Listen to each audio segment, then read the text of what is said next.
मित्रांनो नमस्ते. भारताची राज्यघटना याच्यामध्ये मूलभूत कर्तव्य हा भाग आपण बघतोय. याच्या पूर्वीच्या व्हिडिओमध्ये आपण भारताची राज्यघटना त्याची निर्मिती कशी झाली याच्यावरती एक भाग बनवलेला होता.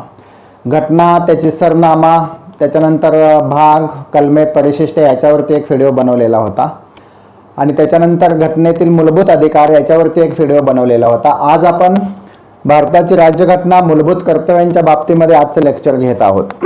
मूलभूत कर्तव्य कोणत्याही देशाच्या राज्यघटनेमध्ये किंवा कोणत्याही देशाच्या नागरिकासाठी मूलभूत कर्तव्य ही अतिशय महत्त्वाची असतात.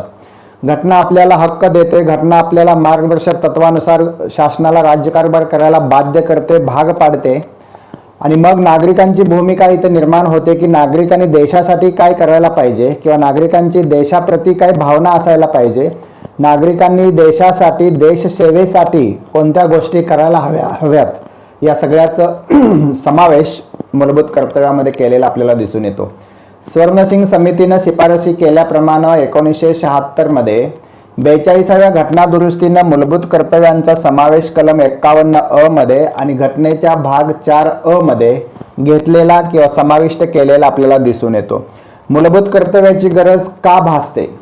ज्यावेळेला घटनेने आपल्याला मूलभूत हक्क दिले त्याच्यामध्ये समता, स्वातंत्र्य, बंधुता, धर्माचा हक्क असेल, शोषणाविरुद्ध, पिळवणुकीविरुद्धचा हक्क असेल, शैक्षणिक, सांस्कृतिक, घटनात्मक उपायांचा सुद्धा हक्क असेल आणि मग हे दिलेले सर्व हक्क संरक्षण करण्याची जबाबदारी न्यायालयाने स्वीकारलेली आहे. आपल्या हक्कावरती, आपल्या अधिकारावरती जर गदा आली, कुणी अतिक्रमण केलं तर आपण सर्वोच्च उच्च न्यायालयामध्ये दाद मागू शकतो. मूलभूत कर्तव्यांच्या बाबतीमध्ये काय आहे ते पाहूया आपण बघितलं की मूलभूत हक्काला घटनात्मक संरक्षण आहे, मार्गदर्शक तत्वांना घटनात्मक संरक्षण नाही, मूलभूत कर्तव्यांना सुद्धा घटनात्मक संरक्षण नाही. तरी सुद्धा या स्वर्णसिंग समितीने शिफारशी केल्याप्रमाणे आणि 1972 मध्ये इंदिरा गांधींनी भाग 4 मध्ये 51 या कलमामध्ये कोणती मूलभूत कर्तव्य घातलेली आहेत ते बघत असताना एकूण संपूर्ण देशाचं चित्र कशा पद्धतीने उभा राहील आणि ते उभा राहण्यामध्ये भारतीय नागरिकांची काय भूमिका असायला पाहिजे या संबंधीचं विवेचन आपल्याला या संपूर्ण मूलभूत कर्तव्यांच्या मध्ये मिळतं. 1917 साली रशियामध्ये बोल्शेविक क्रांती झाली लेनिनच्या नेतृत्वाखाली आणि त्याच्यानंतर रशियामध्ये 1990 पर्यंत जवळजवळ साम्यवादी सरकार होती, साम्यवादी समाजवादी विचाराची सरकार होती आणि नागरिकांनी संपूर्ण आपलं प्राधान्य देशसेवेसाठी दिलं पाहिजे. देशाचं संरक्षण करायचं असेल तर नागरिकांची भूमिका महत्त्वाची पाहिजे. हातातली सर्व कामं सोडून नागरिकांनी देशसेवेसाठी प्रथम हजर राहिलं पाहिजे.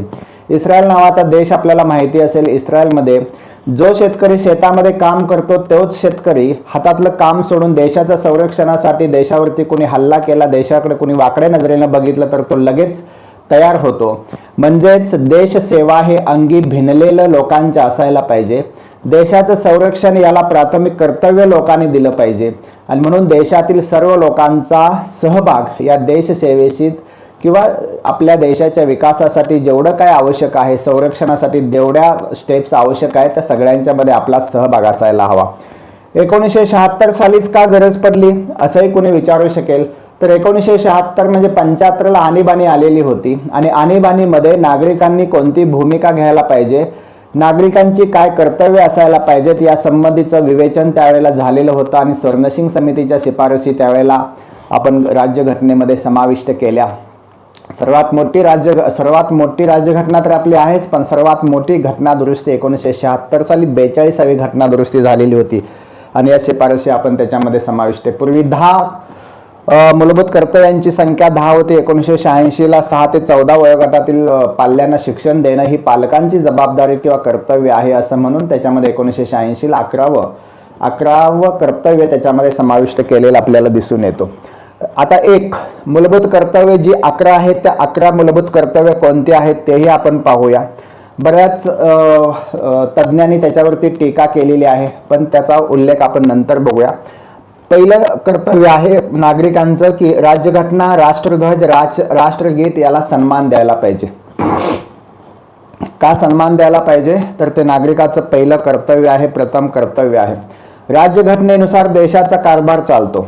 राज्यघटनेनुसार संसद निर्माण झाली, राज्यघटनेनुसार न्यायालय निर्माण झालं, राज्यघटनेनुसार विधिमंडळ असेल, लोकसभा, विधानसभा असेल, सगळी जी यंत्रणा आहे राजकीय ती यंत्रणा राज्यघटनेनुसार, राज्यघटनेमध्ये विविध जी कलमं आहेत, म्हणजेच थोडक्यात संसदीय शासन पद्धती या देशामध्ये निर्माण झाली असेल तर ती राज्यघटनेमध्ये केलेल्या तरतुदीनुसार.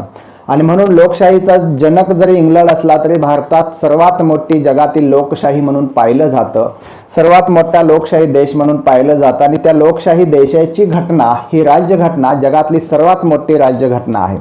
आणि म्हणून या राज्यघटनेला सर्वोच्च प्राधान्य दिलं पाहिजे. ही राज्यघटना आपल्याला मार्गदर्शक आहे. ही राज्यघटना म्हणजे आत्मा आहे नागरिकांचा. ही राज्यघटना म्हणजे नागरिकांनी देशानं वास्तविकपणे लोकांची सेवा कल्याण करत असताना कोणत्या पद्धतीनं राज्यकारभार करायला पाहिजे या प्रत्येकाची तरतूद या राज्यघटनेमध्ये केलेली आहे. राज्यघटनेचा सरनामा पाहिला तर देशातल्या जनतेच्या विकासाचं, आशा आकांक्षाचं प्रतिबिंब त्याच्यामध्ये उमटलेलं दिसू शकतं आपल्याला. आणि म्हणून राज्यघटनेमध्ये जो सरनामा लिहिलेला आहे त्याची सुरुवातच आम्ही भारतीय लोक अशी होते. आम्ही भारतीय लोक भारताचे सार्वभौम समाजवादी धर्मनिरपेक्ष लोकशाही गणराज्य निर्माण करीत असून भारतीय नागरिकांना समता, न्याय, स्वातंत्र्य, बंधुता या संबंधीचं आश्वासन देत आहोत. आणि या राज्यघटनेतला हा सरनामा किंवा ही राज्यघटना आम्ही स्वीकार करीत आहोत. 1949ला आपण ती स्वीकार केली. जनतेने बनवलेली, जनतेने स्वीकारलेली आणि जनतेसाठी काम करणारी अशी ही राज्यघटना. या राज्यघटनेचा प्रत्येक भारतीय नागरिकांना हा सन्मान राखायला पाहिजे. ते त्याचं मूलभूत आणि पहिलं कर्तव्य मानलं जातं. राष्ट्रध्वजाचा सुद्धा सन्मान केला पाहिजे. राष्ट्रध्वजासाठी कित्येक लोकांनी, कित्येक शहीदांनी आपलं बलिदान, शहीद झालेले आहेत कित्येक जणांनी राष्ट्रध्वज हातात घेत हसता हसता बलिदान केलेलं, हसता हसता मृत्यूला सामोरे गेलेल्या स्वातंत्र्य चळवळीमध्ये. एवढंच काय तर सीमांचं रक्षण करीत असताना सैनिकांनी सुद्धा राष्ट्रध्वज हातात घेऊनच आपल्या प्राणाचं अर्पण केलेलं आपल्याला दिसून येतं, आपल्या देशातील लोकांचं, देशाच्या सीमाचं संरक्षण करण्यासाठी. असा हा राष्ट्रध्वज जो स्वातंत्र्य चळवळीत आपलं प्रतीक होता, आपल्या स्वाभिमानाचं, आपल्या कर्तव्याचं, आपल्या देशनिष्ठेचं, देशसेवेचं, त्या राष्ट्रध्वजाची कोणत्याही परिस्थितीमध्ये किंमत राखली पाहिजे, कोणत्याही परिस्थितीमध्ये त्याचा सन्मान केला पाहिजे, आदर केला पाहिजे. हे मूलभूत कर्तव्यामध्ये पहिलं आहे. त्याचबरोबर राष्ट्रगीत सुद्धा जनमन गण असेल किंवा वंदे मातरम असेल, ही कधीही कुठेही कुणीही विडंबनेचं करता कामा नये. ह्या राष्ट्रगीताचा सन्मान राखला पाहिजे, कारण हेच राष्ट्रगीत स्वातंत्र्य चळवळीमध्ये क्रांतिकारकाची प्रेरणा ठरलेलं होतं. हेच राष्ट्रगीत म्हणत क्रांतिकारकांनी बलिदान दिलेलं होतं. हेच राष्ट्रगीत म्हणत हजारो विद्यार्थ्यांनी ब्रिटिशांच्या विरोधामध्ये चळवळी उभा केलेल्या होत्या. हजारो लोकांनी आंदोलन उभा केलेलं होतं. आणि या सगळ्या राष्ट्रगीताच्या प्रेरणेतूनच आपल्याला 1947ला स्वातंत्र्य मिळालं. हे सगळं याच्याशी रिलेटेड असल्यामुळे राज्यघटना, राष्ट्रध्वज आणि राष्ट्रगीत याचा सन्मान हा भारतीय नागरिकांनी राखायला पाहिजे, राखला पाहिजे. राखणं हे त्याचं कर्तव्य आहे. दुसरं मूलभूत कर्तव्य असं दिलेलं आहे पहा, उदात्त आदर्श आहेत हिंदुस्थानामध्ये. हिंदुस्थानमध्ये प्राचीन परंपरांनी नटलेला हिंदुस्थान आहे. या हिंदुस्थानमध्ये अनेक आदर्श चालत आलेले आहेत. अनेक आदर्शवत जीवन जगणारे अनेक नेते, अनेक महात्मे, अनेक महापुरुष या देशामध्ये झाले. आणि त्या आदर्शाचं उल्लंघन न करता त्या आदर्शाचं जतन केलं पाहिजे, पालन केलं पाहिजे. आणि म्हणून उदात्त आदर्श असतील, लोकशाही असेल, संसद असेल, आपले ऐतिहासिक महापुरुष असतील, महापुरुषांचे विचार असतील, त्यांची स्मारक असतील, त्यांचा ठेवा असेल, हा जतन केला पाहिजे.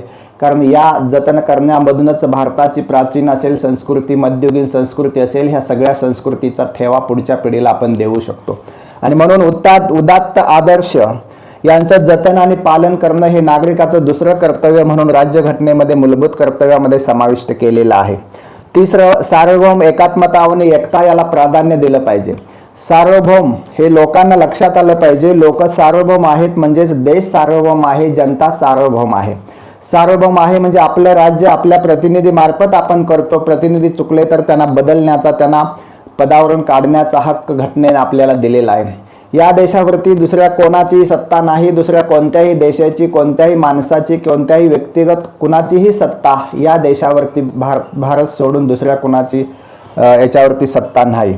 आणि म्हणून ज्यावेळेला आपण सार्वभौम देश म्हणतो त्यावेळेला आपला देश स्वतंत्र, आपला देश आपला असला पाहिजे. त्या देशावरती कोणत्याही बाहेरच्या देशाचं नियंत्रण असता कामा नये, कोणत्याही कंपनीचं नियंत्रण असता कामा नये. याचं महत्त्व आपल्या देशाला खूप चांगल्या पद्धतीने लक्षात आलेलं आहे. कारण सार्वभौमत्वाची किंमत आपण 150पेक्षा जास्त वर्ष ब्रिटिशाशी संघर्ष करून मिळवलेली आहे. आणि म्हणून सार्वभौमत्वाचं महत्त्व, सार्वभौमत्वाची किंमत आपल्यासारख्या देशाला, भारताला खूपच महत्त्वाची आहे. म्हणून सार्वभौम देश राहावा यासाठी आपण निश्चितपणाने प्रयत्न करायला पाहिजेत, हे आपलं कर्तव्य आहे. देशाची एकात्मता टिकली पाहिजे, अखंडता टिकली पाहिजे, एकता टिकली पाहिजे, ती राखली पाहिजे मनुष्यानं किंवा भारतीय नागरिकांना, हे अतिशय महत्वाचं अपेक्षित आहे. देशाची एकात्मता का महत्वाची त्याचं कारण सांगतो तुम्हाला. भारत हा काही एका वंशाचा, एका धर्माचा, एका जातीचा देश नाही, एका प्रांताचा देश नाही. भारत हा सांस्कृतिक दृष्ट्या, राजकीय दृष्ट्या, नैसर्गिक दृष्ट्या सुद्धा प्रचंड प्रमाणामध्ये भारतामध्ये विविधता आहे. आणि ह्या विविधतेने नटलेल्या देशामध्ये अनेक वंश, अनेक जाती, अनेक धर्म, अनेक प्रांत, अनेक वर्ण आहेत. या सर्वांच्या मध्ये एकता टिकायची असेल, एकात्मता टिकायची असेल तर मित्रत्वाची भावना जोपासायला पाहिजे. त्याशिवाय एकात्मता टिकणार नाही किंवा एकता निर्माण होणार नाही. आणि म्हणून देशाच्या सीमा अखंड राहण्याबरोबरच, देशाची अखंडता राहण्याबरोबरच देशाच्या अंतर्गत भागामध्ये एकता निर्माण व्हायला पाहिजे. मग धर्म कोणता असो, जात कोणती असो, आम्ही सगळे एक आहोत या भावनेने या देशाची सेवा करायला पाहिजे. आणि हा समाज एका विशिष्ट प्रेरणेनं, राष्ट्रहितानं किंवा राष्ट्रप्रेमानं भारावलेला असला पाहिजे. त्याच्यासाठी आपल्याला देशामध्ये सार्वभौम एकात्मता, एकता या मूल्यांची जपणूक करायला पाहिजे.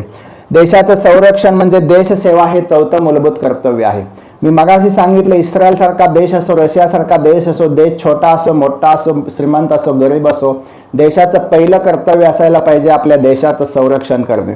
आपल्या देशाचं संरक्षण करण्याची ताकद जर आपल्यामध्ये असेल तरच आपल्या देशातल्या लोकांचं जीवनमान उंचावण्याची शक्ती आपल्याला मिळते.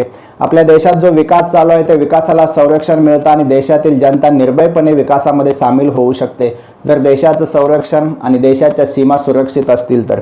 म्हणून प्रत्येक नागरिकानं देशाच्या संरक्षणाला प्राधान्य दिलं पाहिजे. देशाच्या संरक्षणाबाबतीमध्ये पॉझिटिव्ह, सकारात्मक असायला पाहिजे. आणि देशसेवा त्याच्या अंगामध्ये, नसानसांमध्ये भिनलेली असली पाहिजे. कारण देशसेवा असेल तर नागरिक हा देशाचा एकनिष्ठ नागरिक होऊ शकतो. बरेच प्रसंग उद्भवतात. बऱ्याच वेळेला भारतामध्ये सुद्धा देशविरोधी घोषणा दिल्या जातात. अनेक चळवळी असतील, अनेक विखंडित किंवा अनेक वेगवेगळे अलगाववादी असतील, आणखी काही वेगळ्या विचाराचे लोक हिंदुस्थानामध्ये असतील, पण सगळ्यांनी एक लक्षात ठेवायला पाहिजे, आपलं मूलभूत कर्तव्य आहे ते आपण ज्या देशामध्ये राहतो त्या देशाशी एकनिष्ठ राहणे, त्या देशाची सेवा करणे, त्या देशाचं संरक्षण करणे हे मूलभूत कर्तव्यामध्ये इथं समाविष्ट केलेलं आहे. पाचवं मूलभूत कर्तव्य दिलेलं आहे, वर्गरहित, भेदरहित भारत निर्माण करणे. वर्गरहित भारत. प्राचीन कालखंडापासून वैदिक कालखंड सोडला तर भारतामध्ये वर्ण व्यवस्था होती. भारतामध्ये उच्च निच्चता होती, अस्पृश्यता होती. भारतामध्ये स्त्रियांना काही वेळेला कोणत्या तरी कालखंडामध्ये कमी लेखलं जायचं. बऱ्याच वेळेला आधुनिक भारतामध्ये सुद्धा स्त्रियांना कमी लेखलं जातं. म्हणून स्त्रियांना प्रतिष्ठा देणं हे सुद्धा प्रत्येक नागरिकाचं महत्वाचं वैशिष्ट्य आहे. वर्गरहित समाज निर्माण झाला पाहिजे. समाजामध्ये हा उच्च वर्गातला, हा नीच वर्गातला, हा खालच्या वर्गातला, हा वरच्या वर्गातला, कनिष्ठ वर्गातला, वरिष्ठ वर्गातला असे भेद असायला नकोत. याचं पालन आपण नागरिकांनी करायला पाहिजे. आणि म्हणून वर्ग नसलेल्या समाजाची म्हणजे हीनतेची भावना कोणामध्ये निर्माण होणार नाही. सर्व मानव एक आहे, सर्व समाज समान आहे, सर्व समाजातले घटक एकात्मतेनं काम करायला पाहिजेत. तिथं कुणीही उच्च नीच असायला नको. म्हणून वर्गरहित, एखादा भांडवलदारांचा वर्ग असेल, कामगारांचा वर्ग असेल, पण त्या वर्गामध्ये सुद्धा समानता असायला पाहिजे. आणि म्हणून साम्यवादी व्यवस्थेतलं एक धोरण आहे हे की वर्गरहित समाज व्यवस्था निर्माण करणं हे भारतीय राज्यघटनेचं उद्दिष्ट आहे. त्याचं पालन नागरिकांनी करायला पाहिजे. म्हणजेच वर्गावर आधारित, वर्ग म्हणजे कामगार वर्ग, भांडवलदार वर्ग, श्रीमंत वर्ग, गरीब वर्ग असे वर्ग असायला नकोत. उच्च नीच वर्ग असायला नकोत. वर्णव्यवस्था असायला नको जन्मावर आधारित.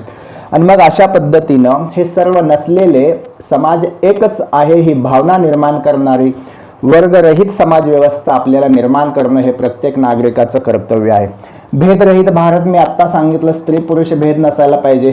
त्याच्यानंतर जातीभेद नसायला पाहिजे, वर्णभेद नसायला पाहिजे, वंशभेद नसायला पाहिजे.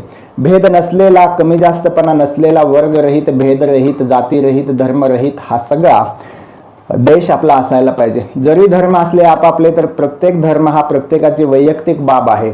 आणि म्हणून धर्मरहित नाही म्हणता येणार, परंतु धर्माचं पालन करण्याचा अधिकार ठेवून सुद्धा आपल्याला सर्व समाजामध्ये मित्रत्वाची भावना, एकात्मता आणण्याच्या दृष्टिकोनातून वर्गरहित, भेदरहित भारत निर्माण करणं हे आपलं कर्तव्य आहे. स्त्रियांना प्रतिष्ठा मिळाली पाहिजे. वर्षानुवर्ष दोन घटक अतिशय अन्याय आणि अत्याचाराखाली दबलेले आपल्याला हिंदुस्थानमध्ये दिसून येतात. ते म्हणजे स्त्रिया आणि दुसरा म्हणजे अस्पृश्य समाज. आणि म्हणून या घटकांच्या मध्ये स्त्रियांना जास्तीत जास्त मान सन्मान दिला पाहिजे. आणि कारण समाजामध्ये 50% जवळपास संख्या असलेला हा वर्ग आहे. हा वर्ग अतिशय तन्मयतेने या देशाची सेवा करतो, कुटुंबाची सेवा करतो, आपल्या माणसांची सेवा करतो आणि म्हणून ह्या वर्गाला स्त्रियांना प्रतिष्ठा देणं हे प्रत्येक भारतीय नागरिकाचं कर्तव्य आहे. राष्ट्राची संस्कृती गौरवशाली परंपरा टिकली पाहिजे या पद्धतीने आपण मूलभूत कर्तव्यामध्ये याचा समावेश केलेला आहे. भारत हा जगातला अनेक देशापैकी एक देश आहे. जगातले काही मोठभर देशच आहेत की त्यांना प्राचीन गौरवशाली परंपरा आहे. त्या सर्व परंपरा किंवा संस्कृती आहे त्या संस्कृतीचा आदर करायला पाहिजे. सिंधू संस्कृती 5000 इसवी सन पूर्व वर्षापासून सिंधू संस्कृतीचा वारसा आपल्याला लाभलेला आहे. आजही राजस्थान असेल, गुजरातमध्ये असेल, पंजाबमध्ये असेल, पण वेगवेगळ्या उत्खननामध्ये मोहिंजोदडो असेल, हडप्पा असेल, या ठिकाणी आपल्या सिंधू संस्कृतीचे गौरवशाली अवशेष आपल्याला सापडतात. आणि म्हणूनच राष्ट्राची संस्कृती जपली पाहिजे, टिकली पाहिजे. राष्ट्राची संस्कृती जपली तरच देशामध्ये देशातील लोकांच्या मध्ये राष्ट्रप्रेम निर्माण होतं. आपल्या पूर्वजांबद्दल, आपल्या पूर्वी संस्कृतीबद्दल, आपल्या गौरवशाली परंपरांचा अभिमान असायला पाहिजे आणि हा अभिमान टिकवून ठेवला पाहिजे तरच राष्ट्राची प्रगती होते. फक्त आर्थिकदृष्ट्या प्रगती झाली म्हणजे राष्ट्र संपन्न होत नाही. तर राष्ट्र संपन्न, सुजलाम सुफलाम होण्यासाठी संस्कृती, गौरवशाली परंपरांचं पालन प्रत्येक नागरिकांना करायला पाहिजे, हे अतिशय महत्त्वाचं आहे. याच्याशिवाय 7वं मूलभूत कर्तव्य दिलेलं आहे की देशामधली नैसर्गिक साधन संपत्ती असेल, देशामधले सजीव प्राणी असेल, त्यांचं संवर्धन करायला पाहिजे, रक्षण करायला पाहिजे. प्राणी मात्रावरती प्रेम करायला शिकलं पाहिजे. आणि म्हणून देशामध्ये आपल्या भरपूर प्रमाणामध्ये नैसर्गिक साधन संपत्ती आहे. कोणती नैसर्गिक साधन संपत्ती आहे? भारत हा उष्णकटिबंधामध्ये बऱ्याच प्रमाणामध्ये येत असल्यामुळे आपल्याला प्रचंड सूर्यप्रकाश मिळतो. ओझोनच्या थरामुळे आपल्याकडे अल्ट्राव्हायोलेट रेज येत नाही, त्याच्यामुळे आपले संरक्षण केलं जातं. म्हणजेच हवेमध्ये प्रदूषण होता कामा नये, वातावरण सुरक्षित आणि स्वच्छ ठेवलं पाहिजे, हेही आपलं कर्तव्य आहे. ही नैसर्गिक साधन संपत्ती आहे. आपल्याला उपलब्ध असलेली जवळजवळ 32 लाख एवढी नियर अबाउट क्षेत्रफळ असलेल्या या देशामध्ये अतिशय जास्त आणि मोठ्या प्रमाणामध्ये खनिज संपत्ती उपलब्ध आहे. राजस्थानामध्ये मीठ, गुजरातमध्ये खनिज तेल निर्माण केलं जातं, बॉम्बे आहे, मुंबईला सुद्धा खनिज तेल निर्माण केलं जातं.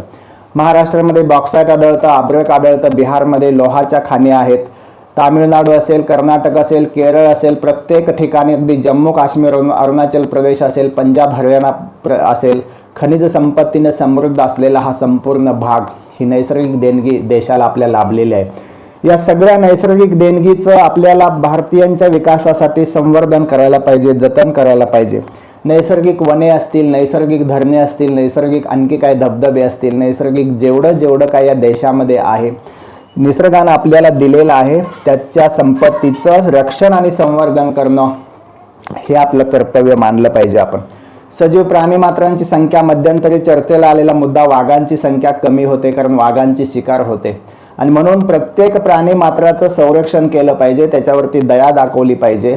आणि हे करत असताना देशातील हे जे नैसर्गिक चक्र आहे ते चक्र टिकायला पाहिजे, तरच मानवाचा विकास होऊ शकेल आणि वर दिलेल्याप्रमाणे आपल्याला अपेक्षित आहे तो समाज निर्माण होऊ शकेल. म्हणून नैसर्गिक संपत्ती रक्षण व संवर्धन आणि सजीव प्राणी मात्रावर प्रेम करणं हे प्रत्येक भारतीयाचं मूलभूत कर्तव्य म्हणून याच्यामध्ये समाविष्ट केलेलं आहे. आणखी एक महत्त्वाचं, फक्त हे सगळं केलं म्हणजे समाजाचा विकास होतोय, भारत संपन्न होतोय, भारत सुजलाम होतोय असं होत नाही. त्यासाठी 8वं मूलभूत कर्तव्य दिलेलं आहे, वैज्ञानिक दृष्टिकोन, मानवतावाद, ज्ञानार्जनाची जोपासना केली पाहिजे. वैज्ञानिक दृष्टिकोन तर का आवश्यक आहे? कारण भारत प्राचीन कालखंडापासून रूढी परंपरांच्या मध्ये अडकलेला आहे.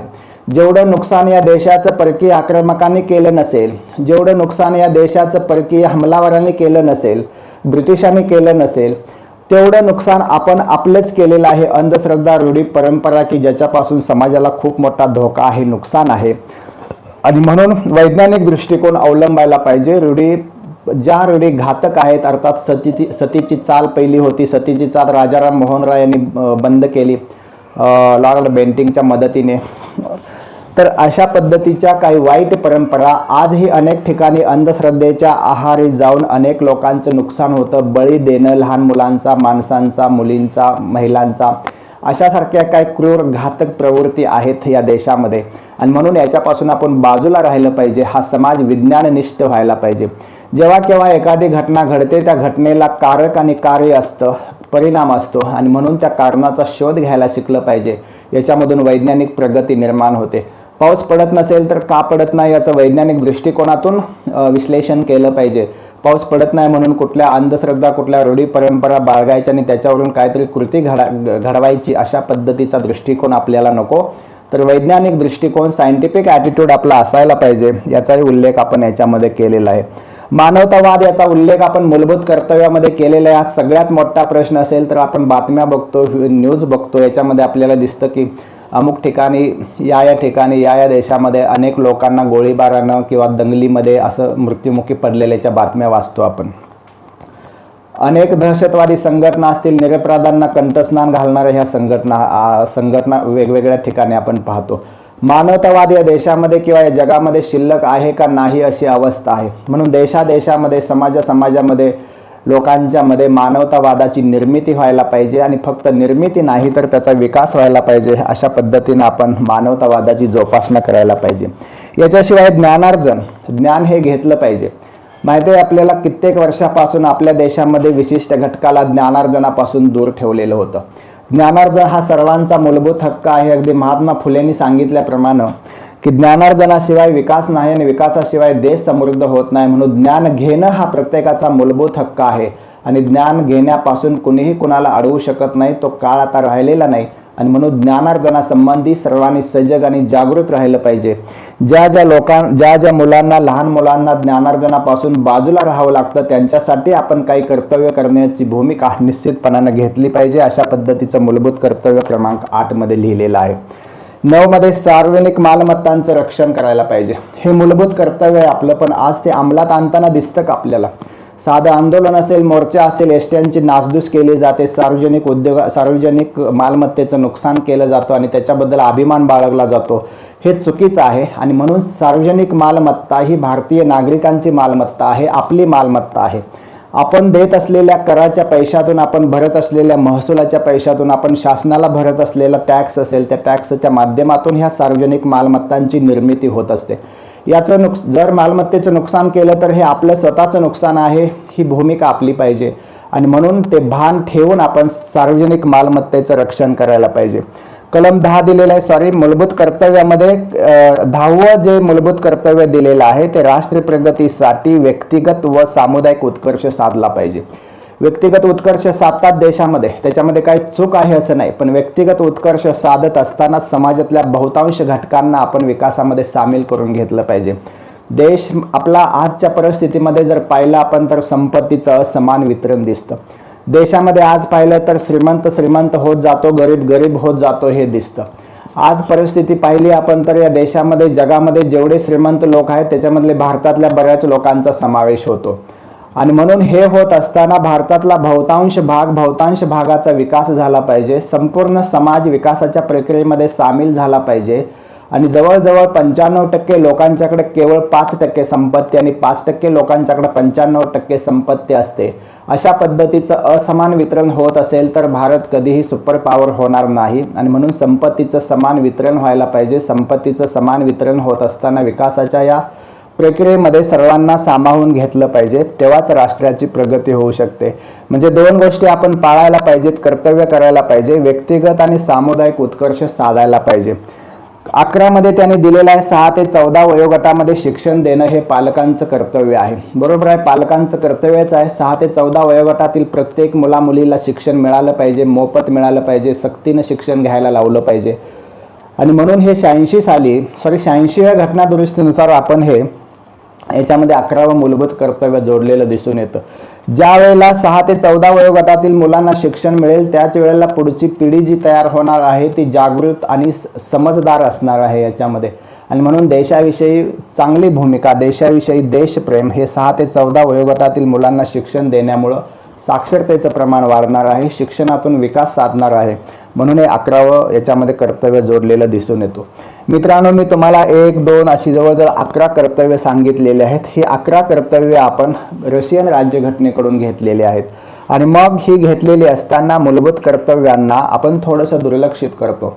मूलभूत हक्काला जास्तीत जास्त महत्त्व देतो कारण मूलभूत हक्क हे महत्त्वाचे आहेतच. मार्गदर्शक तत्व सुद्धा महत्त्वाचे आहेत जी आपण आयरिश घटनेकडून घेतली, मूलभूत हक्क अमेरिकन घटनेकडून घेतले, मूलभूत कर्तव्य रशियन घटनेकडून घेतले.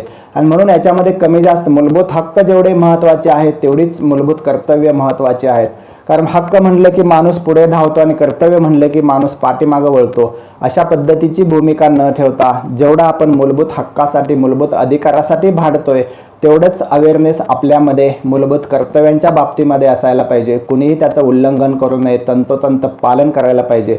अशा पद्धतीची भूमिका जर भारतीय नागरिकांना ठरवली, वटवली, प्रत्यक्षात आणली तर निश्चितपणानं घटनाकारांनी आपल्याला जे घटनेमध्ये मूलभूत कर्तव्य घातलेले आहेत तो उद्देश सफल झाला असं म्हणावं लागेल. पण काही बाबतीमध्ये तज्ज्ञांनी काय केलेलं आहे, टीका सुद्धा केलेली आहे त्याच्यामध्ये. ही जी मूलभूत कर्तव्य आहे ती काहींच्या बाबतीमध्ये टीका करत असताना काहींनी असं सांगितलं की यांचं मोघम स्वरूप आहे, म्हणजे ठामपणे याला काही आधार नाही, ठामपणे याला काही दिशा नाही, हे करायलाच पाहिजे असं काही बंधन नाही. आणि म्हणून यात बंधन पाहिजे होतं, स्वरूप अगदी स्पष्ट पाहिजे होतं. आणि स्पष्ट स्वरूप घ्यायचं असेल तर मूलभूत कर्तव्यांची संख्या खूप वाढली असती. कारण एक घटना करत असताना दुसरी घटना आपण टाळतो, त्यावेळेला त्याचाही समावेश याच्यामध्ये करता आला असता. दुसरं काय सांगितलंय, मूलभूत कर्तव्यांची यादी अपूर्ण आहे. उदाहरणार्थ मतदान करणं आजकाल सक्तीचं मानलेलं नाही, सक्तीचं आहे असं कायदा नाही. मतदान करणं आपल्याकडे बघतोय आपण 52, 53, 70% मतदान होतं. कधी कधी अपवादात्मक रीतीनं 80-85 पर्यंत जातं. आणि म्हणून मतदान करणं हे सक्तीचं याच्यामध्ये घ्यायला पाहिजे होतं कर्तव्य. अशा पद्धतीची काय अपूर्णता आहे असं बऱ्याच वाचकांचं किंवा बऱ्याच तज्ज्ञांचं मत आहे.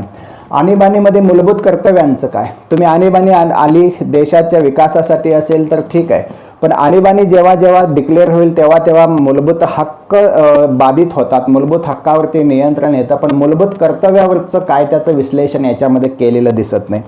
राष्ट्रसेवा कधी करावी असा उल्लेख याच्यामध्ये दिलेला आहे. देशापुढे देशाचं संरक्षण करावं, देश संकटात असेल तर धावून जावं अशा पद्धतीचा उल्लेख आहे. पण राष्ट्रसेवा हे तर अनिवार्य कार्य आहे. राष्ट्रसेवा हे कधी सांगून करायची नसते, राष्ट्रसेवा ही अविरत चालणारी प्रक्रिया आहे.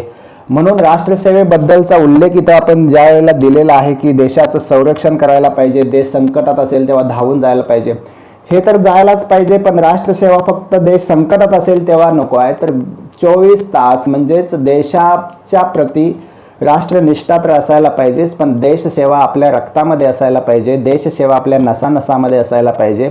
आणि त्यासाठी आपल्याला मूलभूत कर्तव्याची काय आवश्यकता आहे, कारण भारताचा नागरिक म्हणून देशसेवा करणं हे आपलं प्राथमिक कर्तव्य आहे.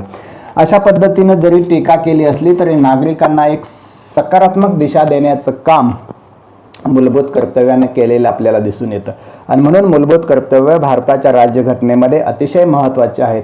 परीक्षेला मूलभूत कर्तव्यांच्या बाबतीमध्ये प्रश्न येतो, या प्रश्नाचं उत्तर साहजिकचपणे आपल्याला मूलभूत कर्तव्याच्या बाबतीमध्ये स्वर्णसिंग समिती असेल, 1976ला 42च्या घटनादुरुस्तीनं घातलेली मूलभूत कर्तव्य असतील, भाग 4 मध्ये असेल, कलम 51 मध्ये असेल.